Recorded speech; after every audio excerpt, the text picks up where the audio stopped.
Colonialism, classism, racism.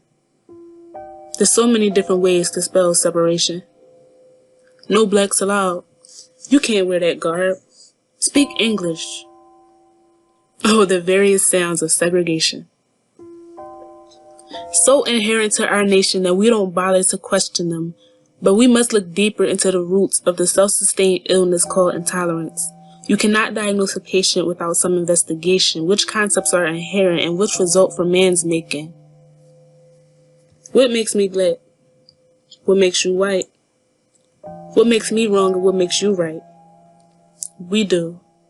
We make the rules of this game called life. What keeps me bound to this classification is not the color of my skin, is not the place that I was born, it's the fact that I was birthed with love and met by the world with scorn. Why is my life thought to be less worthy than yours? We all just want to live in a world without wars, without a black cloud being blackballed or feeling trapped in a black hole. Black is the struggle associated with your being. I am a part of a group that is defined as the struggle and has lost the sense of being. In the eye of the public and in our personal sense of meaning, we are defined by dollar signs. How can a piece of paper outweigh a human life in our minds? Something is clearly wrong.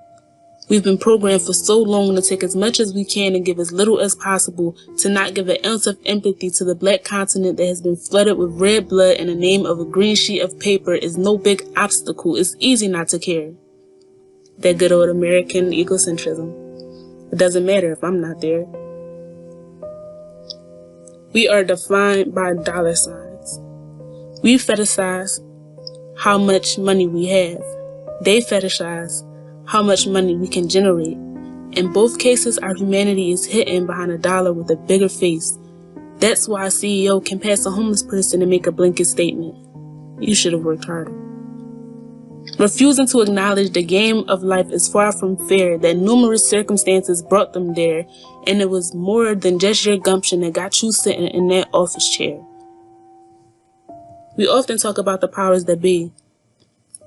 What if I told you that they be you and me? What if we decided to regress to our innocent child mentality and decide to see each other as people and not colors? If we just begin to look at our kin as not a means to an end, but a friend in one another.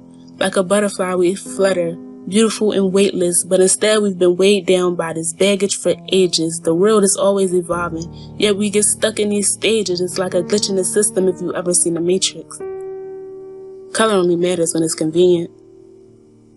It's a parasite in our lives that will die if we don't feed it. We don't need it. Whatever you want to be, you can be it. But it's a shame that this game called life is so deceiving. As kids, we don't see it. It's the veil that lies between us. But it's one that we created, and we can't let it defeat us. It's not black against white, but it's wrong against right. And how long is we going to just let wrong win a fight? Is this life?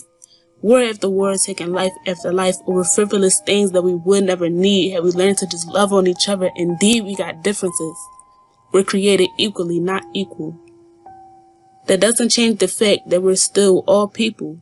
Some of us just have more things in common than others, be it country, culture, gender, or color. But they all overlap. There is no true divide, except the one that we create when engulfed by our pride. We can only resurrect a world ruined by division by injecting love and truth in small incisions. It starts with you and me, and the people that we know. We accept race for what it is, and then we have to let it go, not only race, but all forms of discrimination, sexism, ageism, ableism. All of these things cripple the nation. This task may be a bit easier when prompted to think of our children. Think of the hardships we experience and inflict, as we have for generations. When we accept prejudice and continue this behavior, if we learn to coexist, will the world not be less dreary? Let's connect on intellect and not disproven theory.